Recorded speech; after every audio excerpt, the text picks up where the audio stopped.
Our first lesson this morning is from the book of Romans.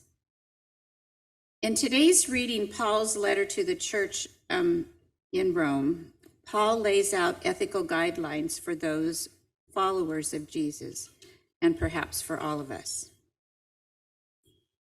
Let love be genuine. Hate what is evil. Hold fast to what is good.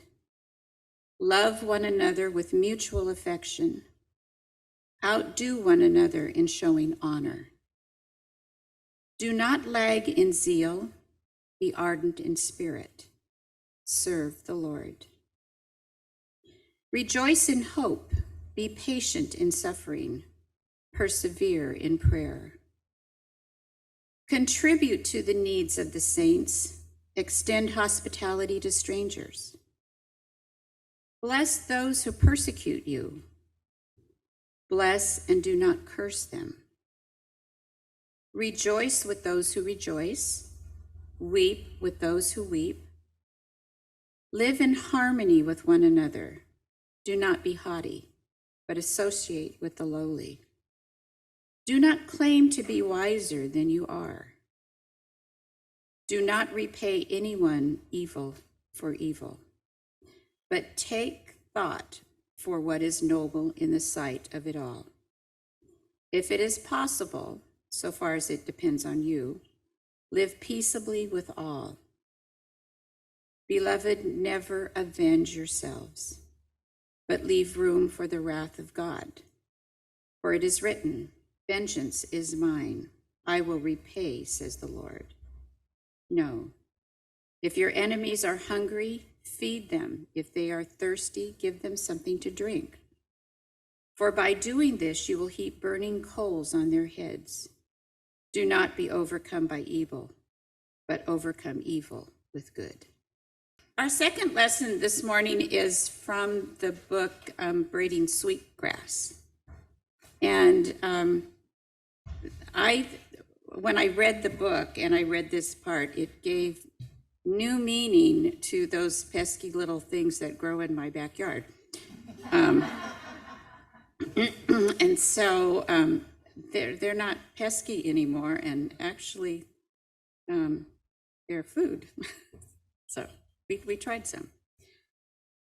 In The Honorable Harvest in Braiding Sweetgrass, Robin Wall Kimmer shares a time she went foraging for leeks.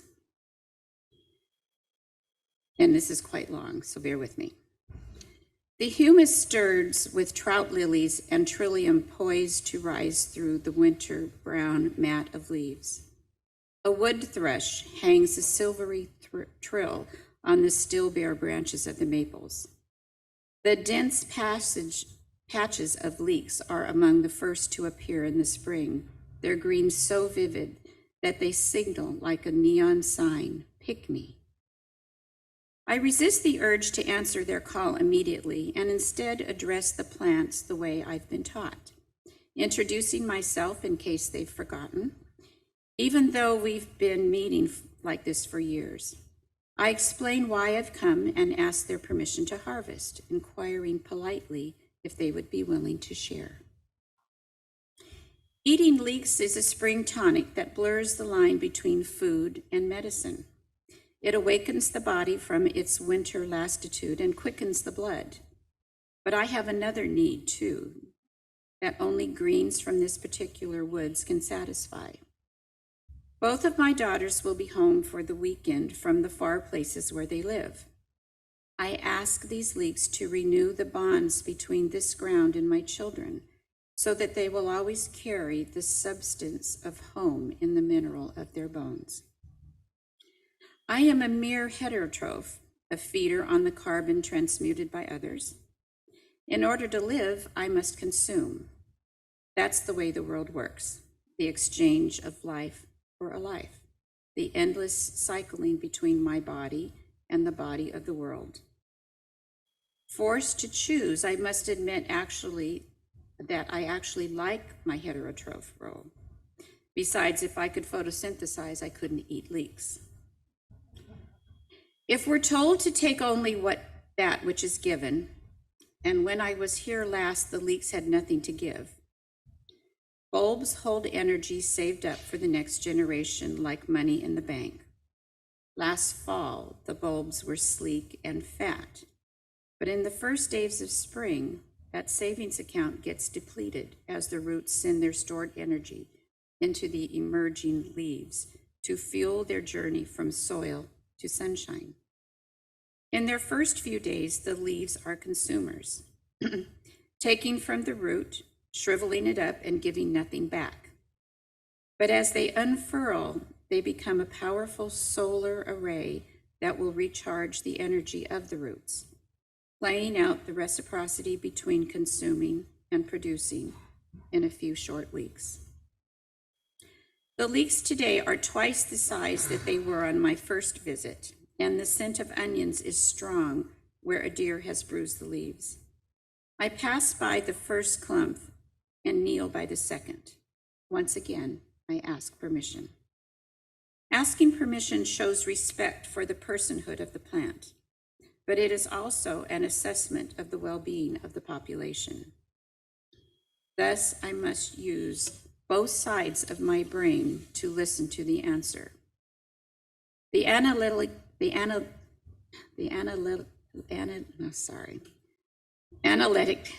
left reads the empirical signs to judge whether the population is large and healthy enough to sustain harvest, whether it has enough to share. The intuitive right hemisphere is reading something else, a sense of generosity, an open-handed radiance that says, "Take me," or sometimes in tight-lipped recalcitrance, "It makes me put my trowel away." I can't explain it, but it's a kind of knowing that it is for me just as compelling as a no trespassing sign. This time when I push my trowel deep, I come up with a thick cluster of gleaming white bulbs, plump, slippery, and aromatic. I hear yes, so I make a gift from the soft, old tobacco pouch in my pocket and begin to dig. Leeks are clonal plants that multiply by division, spreading the patch wider and wider. As a result, they tend to become crowded in the center of a patch. So I try to harvest there first. In this way, my taking can help the growth of the remaining plant by thinning them out. For camas bulbs to sweetgrass, blueberries to basket willow, our ancestors found ways to harvest that bring long-term benefit to plants and people. A friend recently suggested that I watch a video that was released 11 days ago that asked the question if a certain national politician was really a Christian. Though I haven't watched this video yet, I probably will at some point, the video brings up a bigger question. What makes someone a Christian?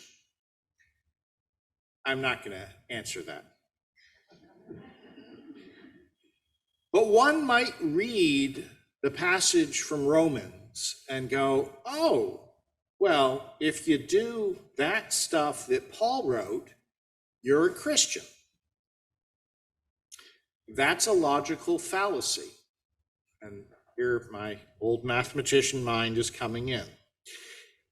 If A, then B does not imply if B, then A. If A, you have a thumb on your left hand, then B, you have at least one finger on your left hand. That does not imply if you have at least one finger on your left hand, then you have a thumb on your left hand. So if A, then B does not imply if B, then A. Paul says if you're a Christian, A, if you're a follower of Jesus, A, then B, this is how you should live. Let love be genuine. Hate what is evil. Hold fast to what is good. Love one another with mutual affection. Outdo one another in showing honor. Do not lag in zeal. Be ardent in spirit, serve the Lord, rejoice in hope, be patient in suffering, persevere in prayer, contribute to the needs of the saints, extend hospitality to strangers, and Paul's list goes on with other really good stuff to do. You could even say that Paul is laying out a Christian ethics.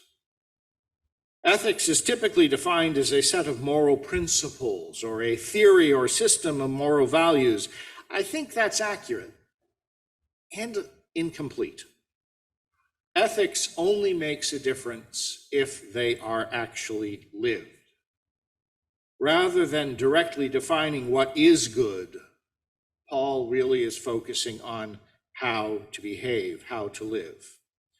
Show, outdo, serve, rejoice, persevere, contribute. These are all active verbs, all verbs, things to do. Paul says, if you are a follower of Jesus, do this. If everyone, especially every politician who says that they're a Christian, did these things, would be well on our way to building the beloved community. And Paul's list is not enough. Paul's list was written just about 2 millennia ago. And more importantly, Paul's list was written 1.5 millennia before the beginning of the Anthropocene. Hopefully somebody is thinking, Anthropocene, what the heck is that? Because I'm going to try to explain it. And if nobody's asking that question, you're going to be bored for a couple minutes. But some scientists claim that the Anthropocene is the geologic epoch that we are currently living in. It's an unofficial naming. I'm not really sure how they get officially named, but it's an unofficial naming of our current geologic period. Its name comes from the recognition that humans, anthropos, are the most influential factor in what is happening in the world today.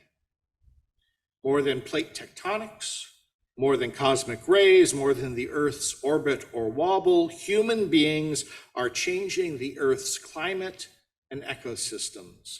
We are the most influential thing happening on Earth right now. And so some scientists at least are saying we now live in the Anthropocene. Now, some say that the Anthropocene began with the atomic age. Others say it began about 100 years earlier with the Industrial Revolution and the beginning of burning of fossil fuels. You might guess that I'm in the second camp.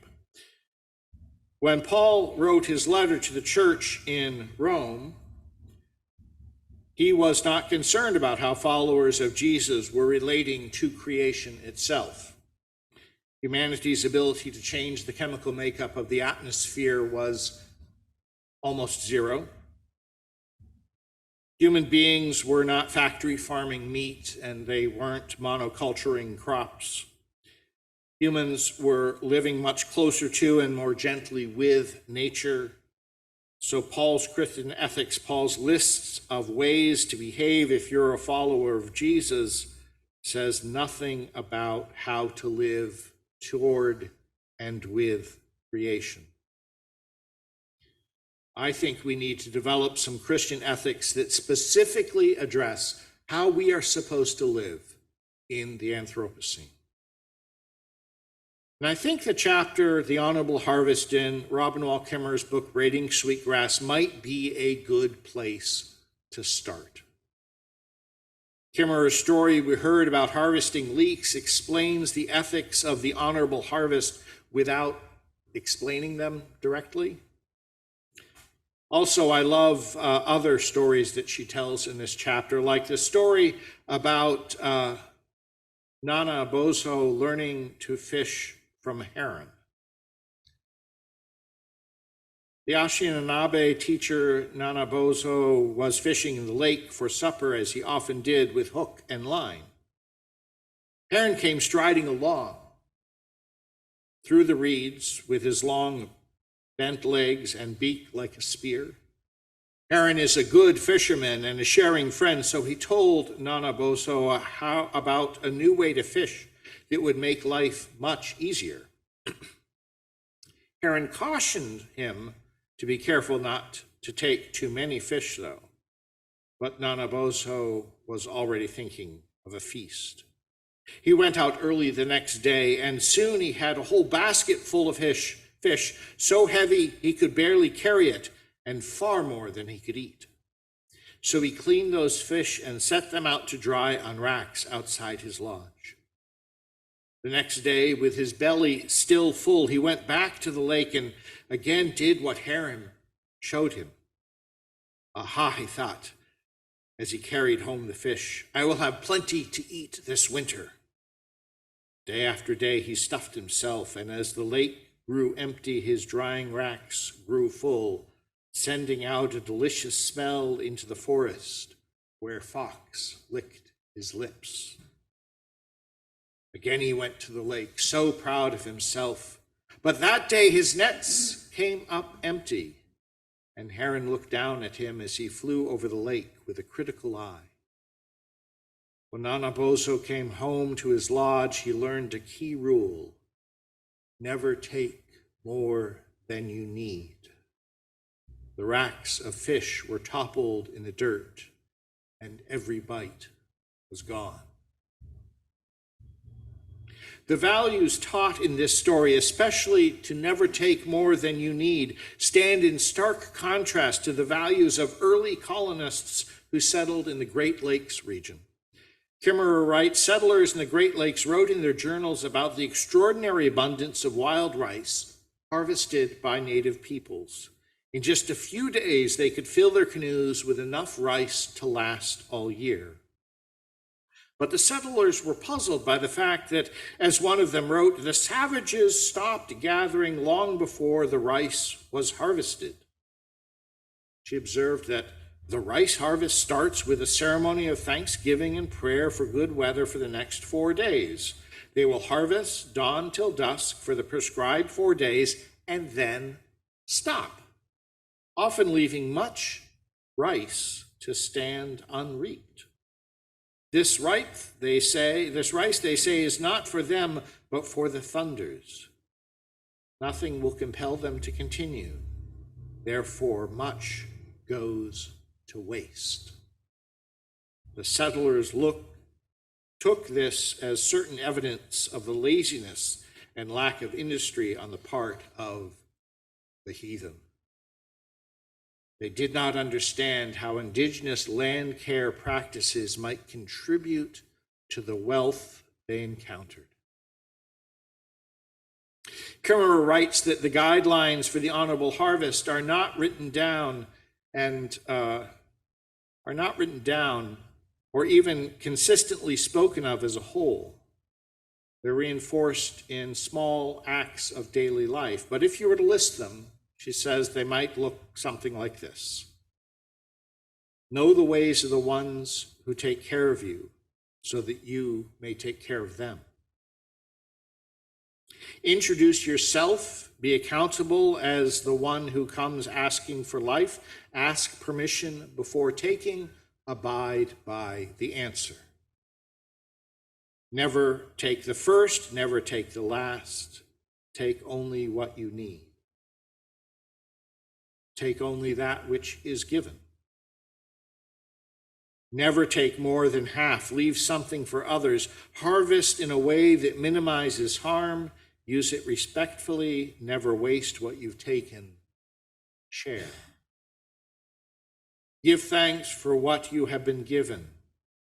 Give a gift in reciprocity for what you have taken. Sustain the ones who sustain you, and the earth will last forever. Though, of course, these guidelines also have roots that come from long before the advent of the Anthropocene. Nonetheless, I think we might be able to find the beginnings of a Christian ethic for the Anthropocene in them. The need is urgent. The extreme weather events and wildfires since just the start of this year point to the urgency. The behavior of humanity, not just Christian humanity, but all humanity, needs to change. And to get that change, we need systemic change at a policy level. And that's why, as we were beginning worship today, thousands of people in New York City were starting a march to end climate fuels. Their demands are quite simple enough: stop federal approvals of new fossil fuel projects and permits, phase out fossil fuel drilling, declare a climate emergency, provide a just transition to renewable energy future. And just about the time we will conclude our worship service today, there is a sibling rally being held in Sacramento, and their demands are similar. They are aimed at President Biden and Governor Newsom: declare a climate emergency and end fossil fuel permits. Robin Wall Kimmerer met Carol Crow, an Algonquin ecologist, at a meeting on indigenous models of sustainability. Crow told the story of requesting funding from her tribal council to attend the conference. They asked her, "What is this all about, this notion of sustainability? What are they talking about?" She gave them a summary of the standard definitions of sustainable development, including the management of natural resources and social institutions in such manner as to ensure the attainment and continued satisfaction of human needs for present and future generations. They were quiet for a while, considering. Finally, one elder said, "This sustainable development sounds to me like they just want to be able to keep taking like they always have. It's always about taking. You go there and tell them that in our way, our first thoughts are not, what can we take, but what can we give to Mother Earth? And that's how it's supposed to be." And I think that just might be the shift we need. And it just might be the basic grounding of a Christian ethic for the Anthropocene. We must turn our first thoughts from what can we take to what can we give to Mother Earth. Amen.